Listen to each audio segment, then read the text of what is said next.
Messieurs, bonsoir. Table ronde, aujourd'hui, se déplace pour tourner une émission dans un bureau. Nous allons aujourd'hui parler du gouvernement congolais, un nouveau gouvernement que le président de la République a annoncé. Pourquoi un nouveau gouvernement? Avant l'accord final de Doha, nous allons en parler dans cette émission. Qu'est-ce qu'il faut pour la formation du gouvernement?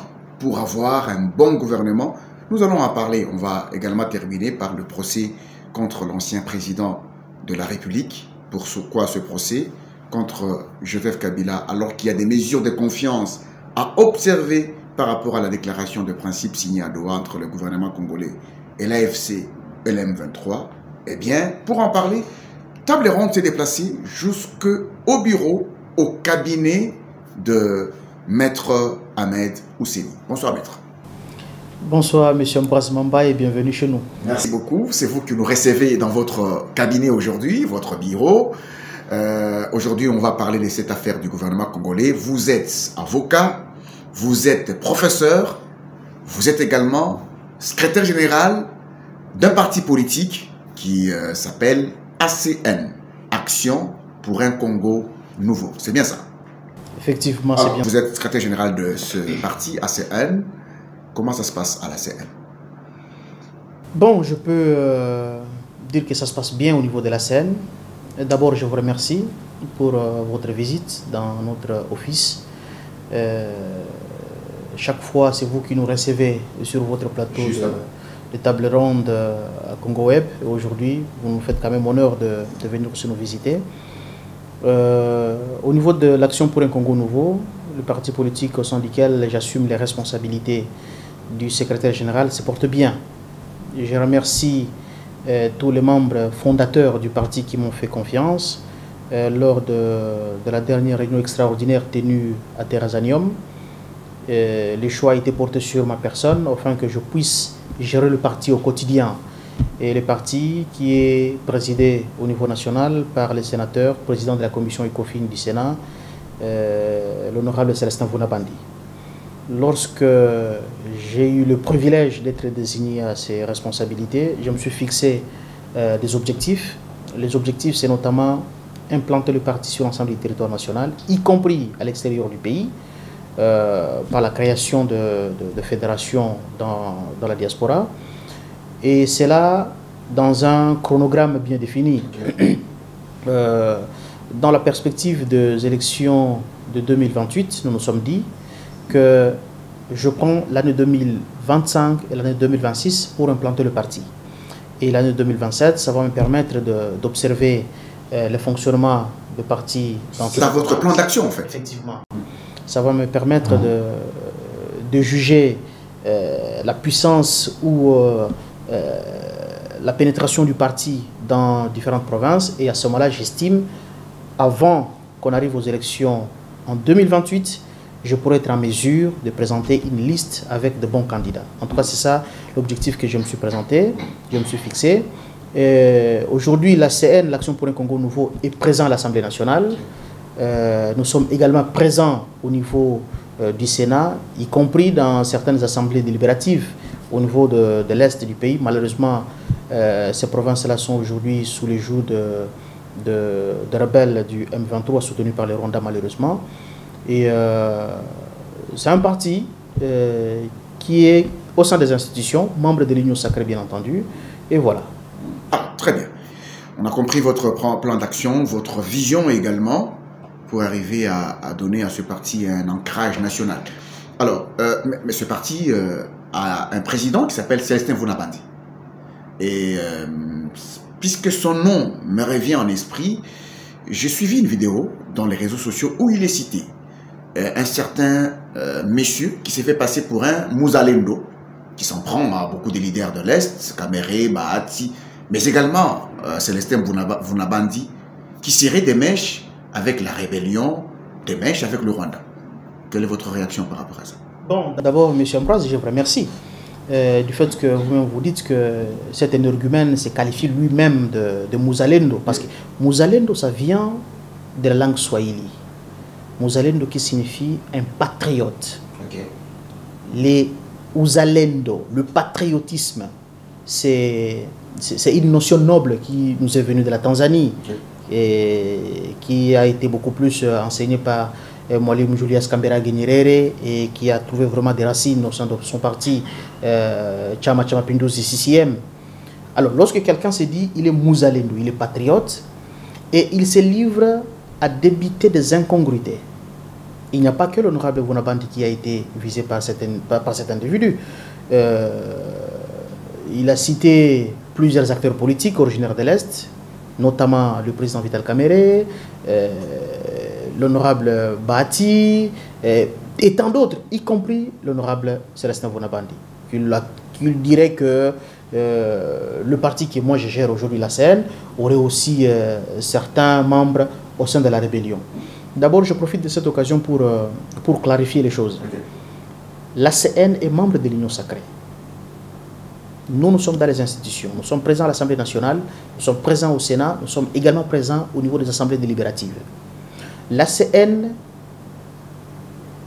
soutient sans ambiguïté, sans embâche, le président de la République et la vision qui est non seulement du président de la République, mais notre vision, parce que nous tous, nous l'avons adoptée. L'honorable Célestin Vonabandi, c'est un pacifique. Il ne peut pas se retrouver de mèche avec des personnes qui seraient en train de mettre notre pays à genoux. La vidéo à laquelle vous faites allusion, cet énergumène, permet de dire ou de citer certaines personnes qui, curieusement, ne sont pas de mon parti politique.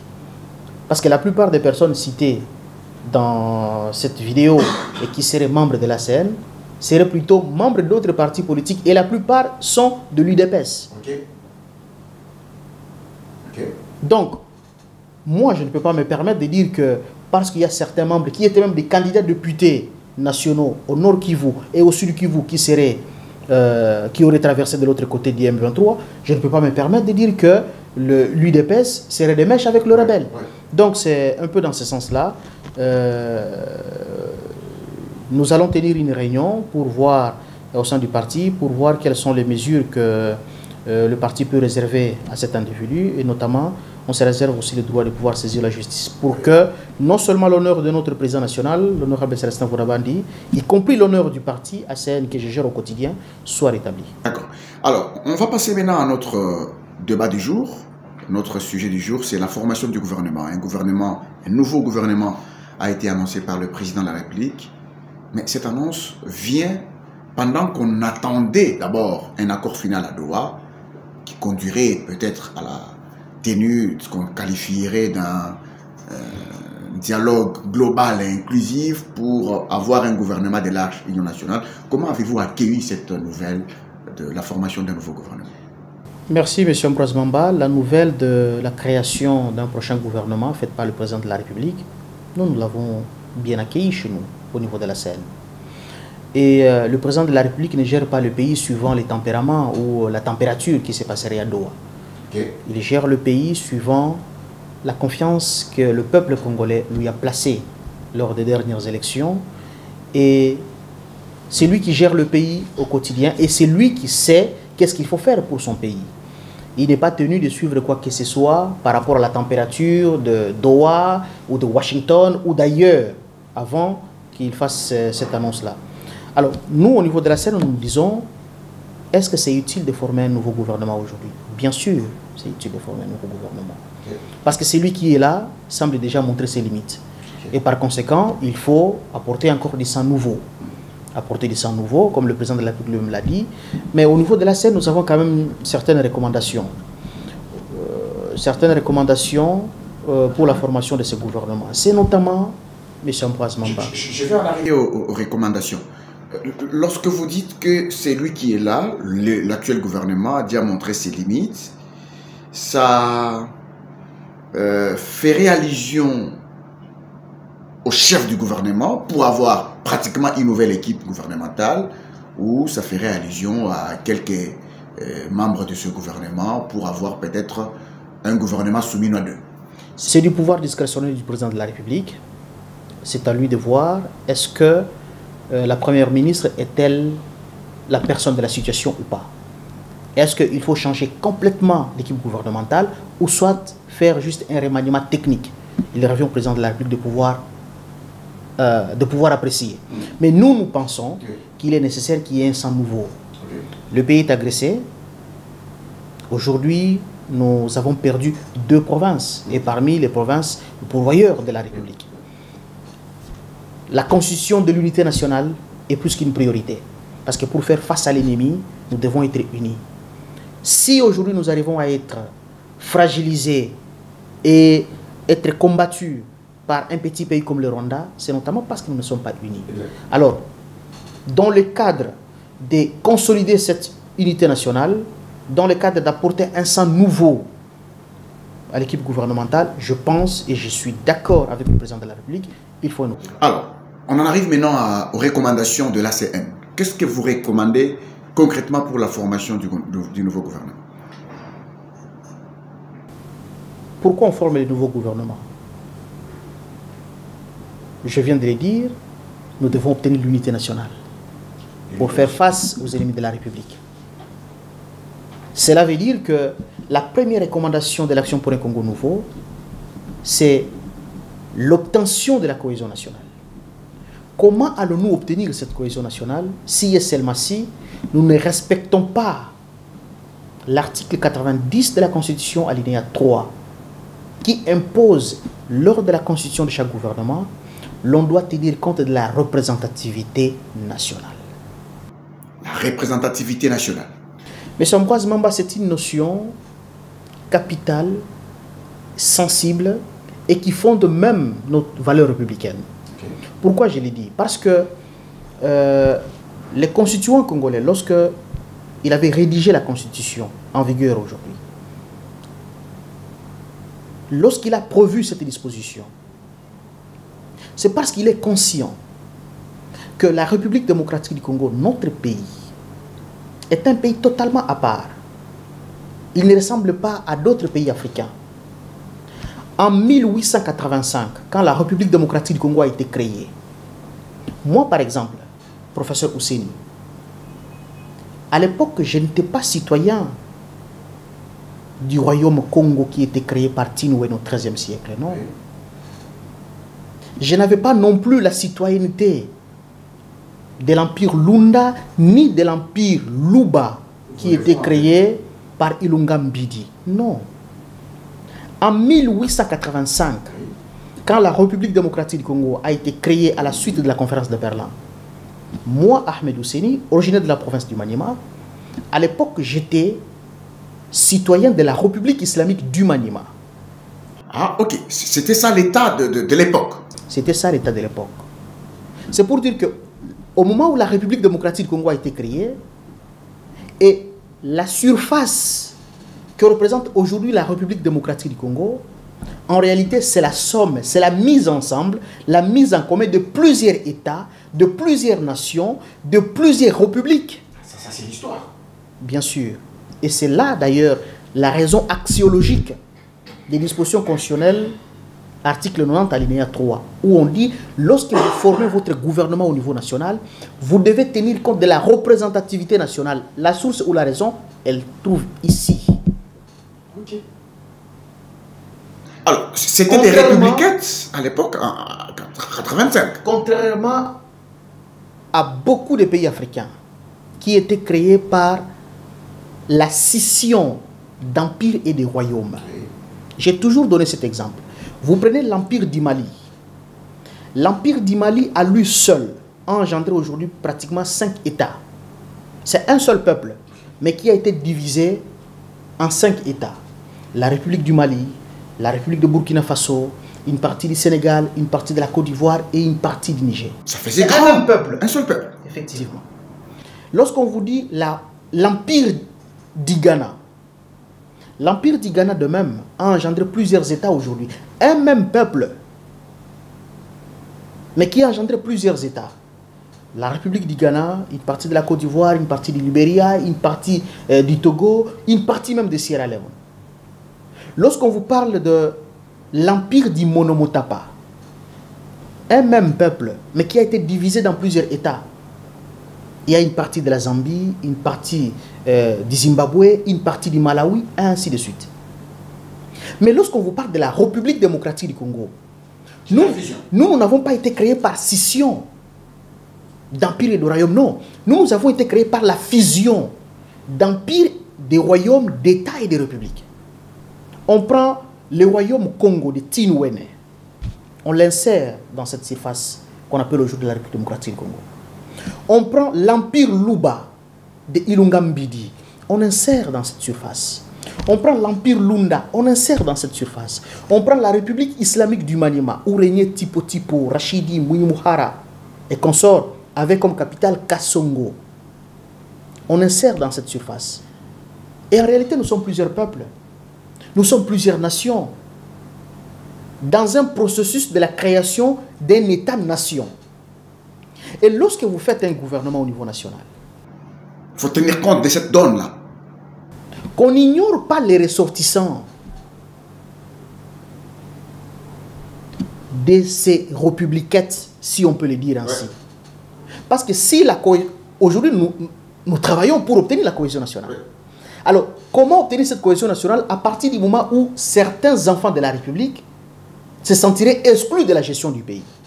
Comment imaginer qu'aujourd'hui, dans le gouvernement souminois, il n'y a aucun enfant de la République du Maniema? Aucun? Il n'y a aucun enfant de la République du Maniema. Et d'ailleurs, je peux le dire, depuis 2019 jusqu'à ce jour. Depuis 2019? Le premier qui a été nommé dans le gouvernement Ilunga Ilunkamba, c'est Bernard Takaiche, il était vice-ministre de la Justice. Ouais. Le gouvernement Ilunga Ilunkamba est parti. Le gouvernement Samalukonde 1 est arrivé. Il y a eu un seul qui était nommé Jean-Marie Kalumba à l'économie nationale, mais il n'a fait que quelques mois. C'est le premier et le seul d'ailleurs, depuis 2006, qui a été déchu par motion à l'Assemblée nationale. Depuis lors, personne. Personne. Samalukonde 2, aucun enfant de la République du Maniema. Julie Soumino arrive, aucun enfant de la République du Maniema. Est-ce que vous êtes vrai? Vous êtes vrai, maître Ahmed? Mais les données sont vérifiables. Monsieur Ambroise Mamba, vous êtes parmi les meilleurs journalistes de cette République. Si vous connaissez un seul nom de la République du Maniema qui se trouve au sein du gouvernement, vous pouvez m'en citer.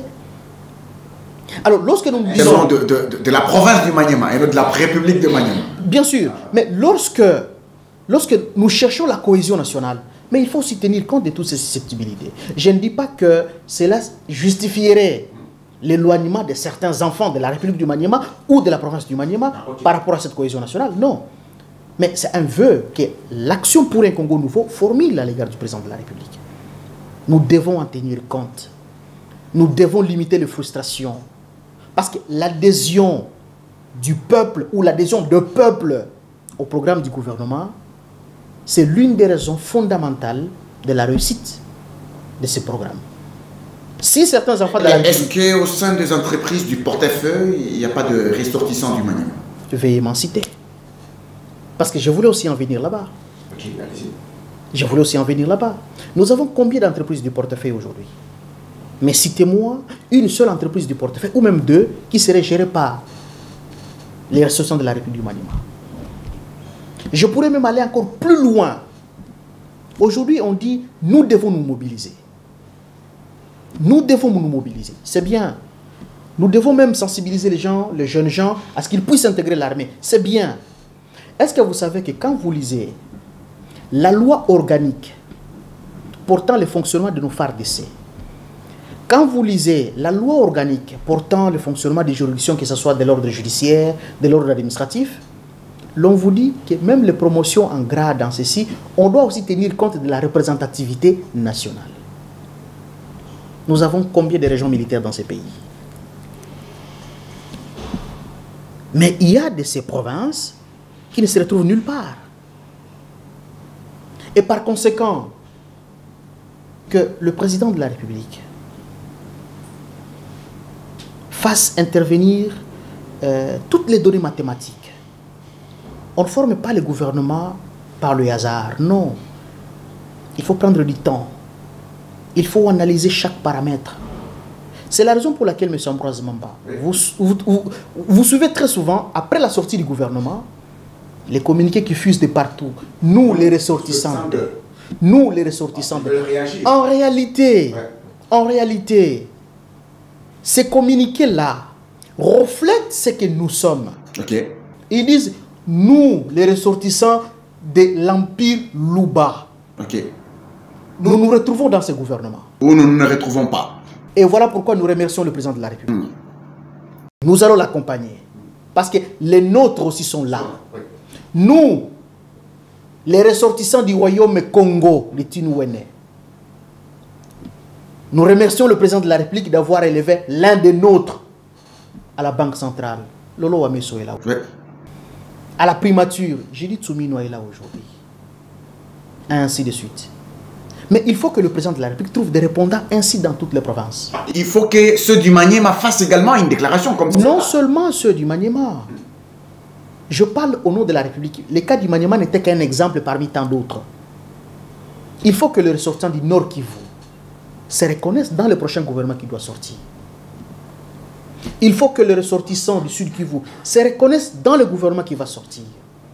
Il faut que les ressortissants du Sud Ubangi, de Nord Ubangi, de Haut-Ouélé, de Bas-Ouélé, du Maniema, du Kasaï central, du Kasaï oriental, du Kasaï tout court, de Olomami, de Lomami, de Tanganyika, de Lualaba, de Okatanga, et pourquoi pas de Kenge, de Maïndombe, et même aussi de Kouilou. Que chacun, chaque coin de la République se reconnaisse dans ce gouvernement. C'est à ce moment-là que nous parlerons effectivement que la cohésion nationale est là.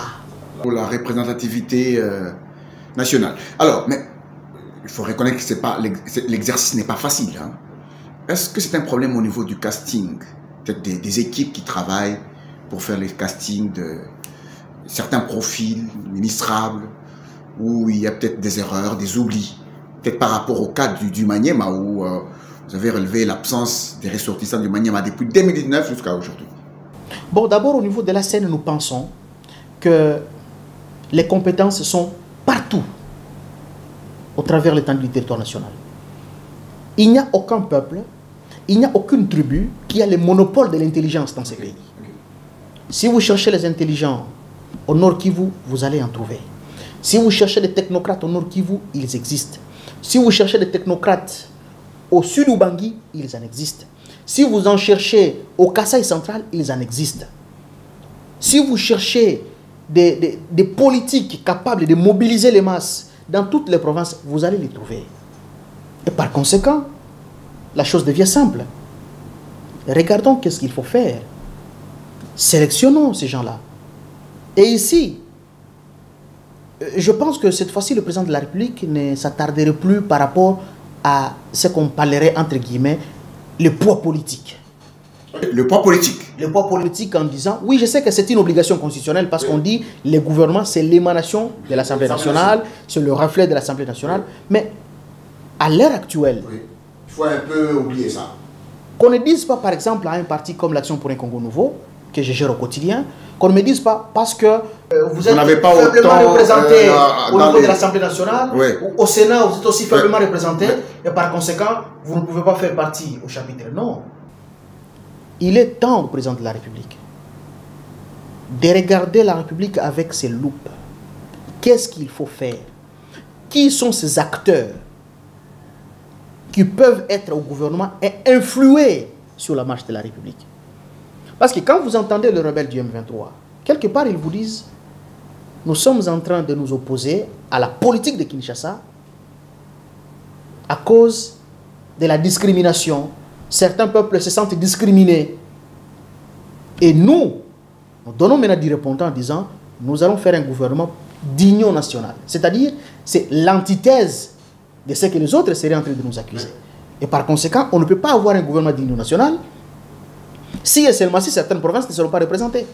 Donc, il faut que l'on tienne compte de cette... Donc, quelle serait l'intelligence derrière l'article, vous avez cité l'article 10 de la Constitution qui exige justement que toutes les provinces soient représentées. L'article 90 alinéa 3 de la Constitution, où il est dit, lorsque vous formez les gouvernements, vous devez tenir compte de la représentativité nationale.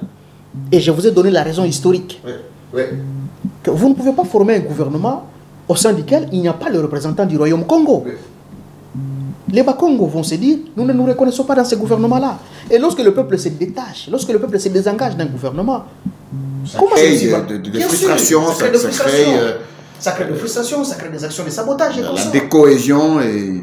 Comment est-ce possible que vous allez faire un gouvernement soi-disant d'union nationale alors que les ressortissants de l'empire Louba n'y sont pas? Ce n'est pas normal. Vous ne pouvez pas non plus créer un gouvernement ou former un gouvernement alors que le représentant ou les ressortissants de la République islamique du Maniema, qui est l'une des entités qui ont été regroupées ensemble, n'y s'y retrouvent pas. Donc c'est ça l'intelligence derrière cet article. Je ne dis pas seulement que moi, professeur Ahmed Husseini, je suis demandeur. Je ne suis demandeur de rien du tout, même si j'ai droit à tout. Ça peut donner cette impression. Hein. Je ne suis pas demandeur, je viens vous êtes personnellement ressortissant du Maniema, mais vous dénoncez peut-être ce qu'on peut qualifier d'injustice. Mais simplement, je viens de vous dire que je ne suis demandeur de rien, mais j'ai droit à tout. Ok, très bien. J'ai droit à tout, je suis congolais d'origine. Ouais. Et par conséquent, je peux prétendre à tout. Justement. Mais pour le moment, vous en avez également les compétences. Je ne parle pas à mon nom personnel, mais je parle au nom de la République. Je parle au nom du parti que je gère au quotidien. Pour la scène, voici nos recommandations. Mais il revient au président de la République, dans son intime conviction, dans sa sagesse habituelle légendaire, de pouvoir apprécier. Okay. Et maintenant, dans l'hypothèse où cela est respecté, quelle pourrait être l'émission principale de ce nouveau gouvernement? Parce qu'il faut déjà se passer de ce carcan de poids politique. Quelle pourrait être l'émission de ce nouveau gouvernement? Bien sûr. Nous ne cessons de le dire. Cimenter la cohésion nationale pour gagner la guerre à l'Est. Okay. Et aussitôt terminé, le temps, c'est top chrono. Nous cheminons tout droit vers 2028. Et par conséquent, les élections se préparent. On ne peut pas se réveiller en 2027 en disant, au niveau des caisses de l'État, on ne mettait rien de côté. Et on arrive en 2028, on est incapable d'organiser des élections. Donc, la mission ou les missions du prochain gouvernement, rassurer le peuple que ce pays est le nôtre. Ce pays étant nôtre, nous devons faire l'essentiel pour rassurer le peuple congolais dans son entièreté. Que répondriez-vous à ceux qui estiment qu'il fallait peut-être attendre la tenue d'un dialogue national, global et inclusif? Il y a aussi certains opposants non armés qui, eux, attendaient la tenue de ce dialogue, qui ne sont pas allés vers Eberhard Kolongele pour les consultations, qui n'ont peut-être pas rencontré Martin Fayulu pour ce qu'on appelle le camp de la patrie aujourd'hui, mais qui espéraient qu'il y ait quand même la tenue de ce dialogue avant la formation d'un quelconque gouvernement. Bon, cela d'abord n'est pas une obligation légale. Il faut d'abord qu'il y ait un dialogue avant de former un gouvernement. Je ne pense pas. Et puis, quels que soient les cas de figure, malgré les efforts qui peuvent être fournis, il y aurait toujours ceux qui seraient de l'autre côté. Ceux qui resteraient du côté de l'opposition politique. Mais veillons à enlever les arguments à ceux-là qui vont rester du côté de l'opposition. Ok. Il faut leur enlever les arguments. La plupart des gens disent, voilà, il faut la cohésion nationale, il faut la cohésion nationale. Alors, qu'est-ce qu'il faut faire? Nous devons alors enlever tous les arguments, ou soit nous devons trouver des antithèses à toutes les thèses qui seront avancées par ceux qui seraient de l'opposition. Ça appartient maintenant au président de la République. On va parler du deuxième sujet qui concerne le procès contre l'ancien président de la République, Joseph Kabila. Un procès ouvert alors qu'il y a une déclaration de principe signée à Doha avec la FCLM 23. Comment trouvez-vous l'ouverture de ce procès alors qu'il y a des mesures de confiance à mettre en œuvre? D'abord, M. Ambroise Momba, je précise que vous m'avez également présenté comme avocat. Justement. Étant auxiliaire de la justice, il ne serait pas possible pour moi d'intervenir sur un dossier qui est en cours de traitement par la juridiction compétente. Mais je voudrais juste préciser pour la culture générale que la République démocratique du Congo, nous avons adopté le principe de l'indépendance du pouvoir judiciaire. Okay. Tout ce que les politiques peuvent faire, ça n'a rien à voir avec le pouvoir judiciaire. Okay. Le pouvoir judiciaire est indépendant. Aujourd'hui, la haute cour militaire qui est en train de juger l'ancien président de la République, Joseph Kabila, rien, alors aucun politique, n'a un quelconque mot à dire au juge de la haute cour militaire d'arrêter ou de continuer de faire ce qu'ils sont en train de faire. Mais l'action est partie du parquet. Oui, le parquet a reçu l'injonction. C'est ce que je suis en train de dire, que le pouvoir judiciaire, il est indépendant. Par contre, je précise, si et seulement si, les politiques, sans interférer à ce que la justice est en train de faire, les politiques, parlant du Parlement, le Parlement peut adopter une loi d'amnistie. Okay. À ce moment-là, les pouvoirs politiques, les pouvoirs législatifs peuvent intervenir, mais pas dans le sens de stopper ou d'ordonner la continuation. Si le Parlement adopte une loi d'amnistie, on sait les conséquences. De même que le pouvoir exécutif. Admettons que demain ou après-demain, l'ancien président de la République, Joseph Kabila, est condamné par la haute cour militaire. Il revient au président de la République, s'il estimerait nécessaire, d'utiliser son droit de grâce présidentiel. Dégracier, par exemple, les condamnés. Donc, le pouvoir exécutif et le pouvoir législatif peuvent intervenir selon leurs compétences. Mais personne, à la date de ce jour, ne peut dire à la haute cour d'arrêter de faire ce qu'elle est en train de faire ou de continuer à faire ce qu'elle est en train de faire. Parce que les Congolais sont un peu peut-être mal habitués à voir des interférences politiques, juste même à ce niveau. C'est vrai, vous avez raison de dire qu'il y a une indépendance là-bas du pouvoir judiciaire, mais les Congolais sont mal habitués à voir ce genre de choses. Je vous précise, il n'y a pas que l'ancien président de la République démocratique du Congo, Joseph Kabila, qui est devant la barre. Non. Il y a des milliers et des milliers de procès. Oui. Alors, allons-nous dire, comme il y a les pourparlers à Doha, comme l'accord de principe a été adopté à Doha, par conséquent, toutes les juridictions du pays doivent être fermées. On doit plus juger quelqu'un jusqu'à ce que, voilà, on terminerait à trouver l'accord à Doha. Non. Mais ici, l'argument, c'est de dire l'ancien président a été accusé par le pouvoir en place d'être le vrai patron de l'AFC et que c'est avec l'AFC qu'on a signé la déclaration de principe. Bon, moi, je vous dis que je suis auxiliaire de la justice. Je suis opérateur judiciaire. Je ne saurais pas entrer dans le fond du dossier, faire une lecture dans ce média sur un dossier qui est en cours devant la justice. Mais je précise tout simplement, comme je l'ai dit, que personne ne peut interdire à la justice de faire ce qu'il est en train de faire, parce que Joseph Kabila n'est pas d'ailleurs le seul, ni l'unique, qui est en train d'être jugé. Dans toutes les juridictions du pays, il y a des prévenus, il y a des personnes qui sont en train de comparaître, il y a des personnes qui sont en train d'être envoyées dans des prisons. Est-ce que doit-on arrêter de le faire? Doit-on arrêter de juger les gens parce que les politiques sont en train de parler? Ça n'aura pas de sens. C'est quoi la position de l'ACN, votre parti? Vous en êtes secrétaire général. Votre position sur le processus de Doha, qui a été précédé par les processus de Washington? L'ACN encourage toutes les voies pacifiques de résolution des conflits. Alors, toutes les voies pacifiques sont encouragées par l'ACN. Mais seulement l'ACN formule une recommandation que le représentant de la République, lorsqu'il s'engage dans des pourparlers, il faut qu'il soit accompagné des intelligences. Il faut qu'il soit accompagné des intelligences pour privilégier d'abord les intérêts de la nation. Vous savez, lorsque vous lisez ce qui a été fait à Washington, les interprétations qu'il y a eu entre les signataires, vous regardez même les soi-disant accords de principe qui a été signé à Doha.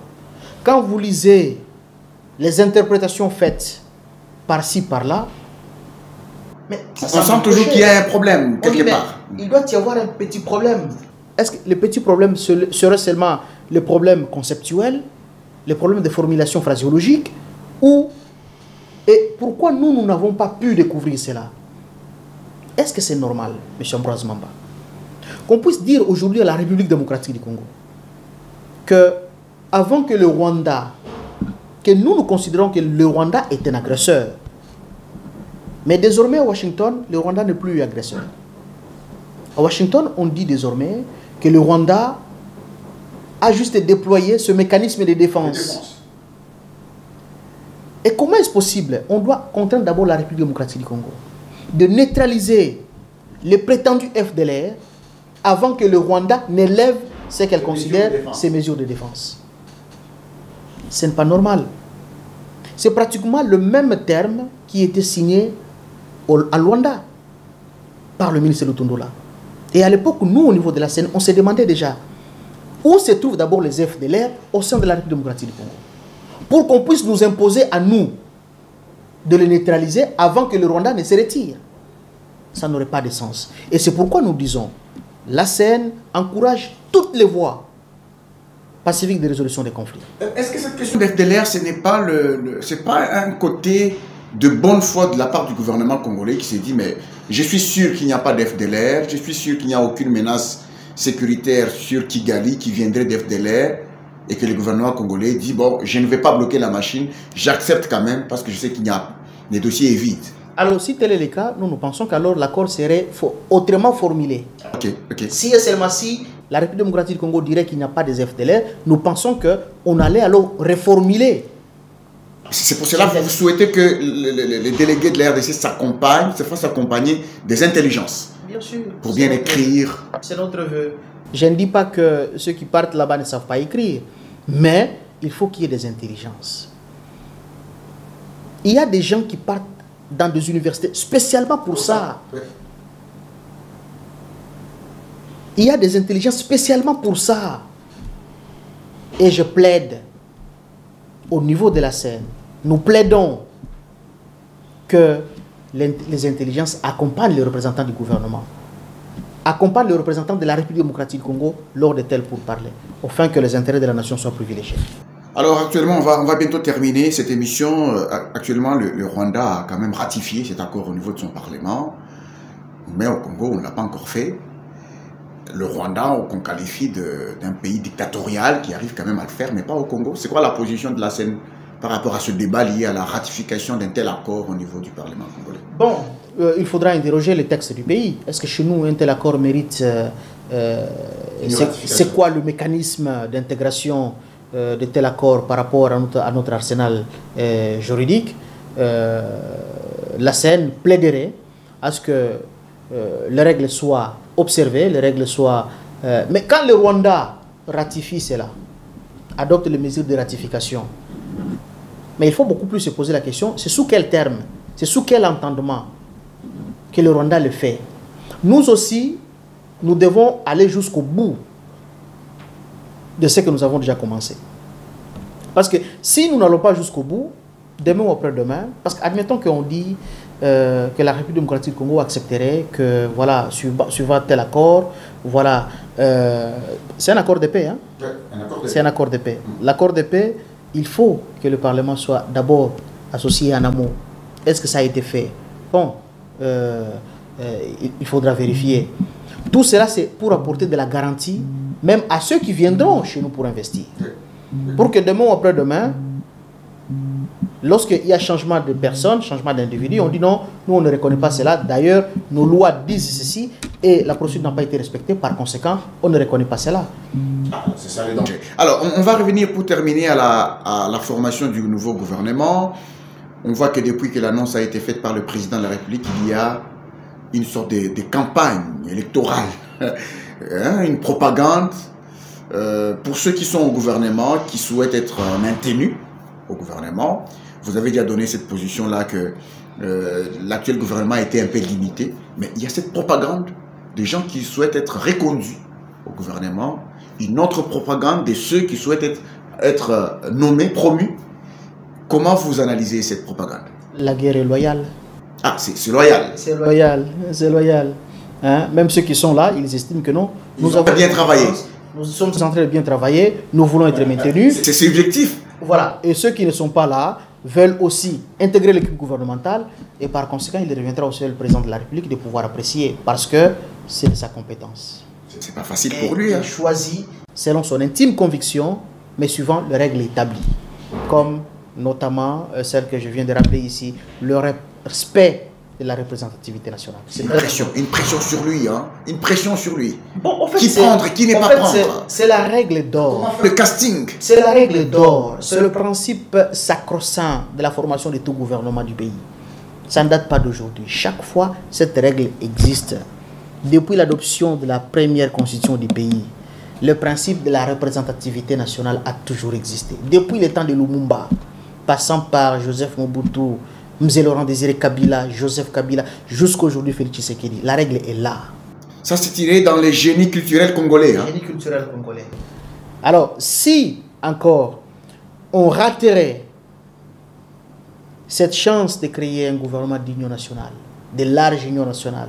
D'ailleurs, le président de la République lui-même l'aurait bien dit, un gouvernement resserré, certes, mais dans le respect d'ouverture, dans le respect de la cohésion nationale.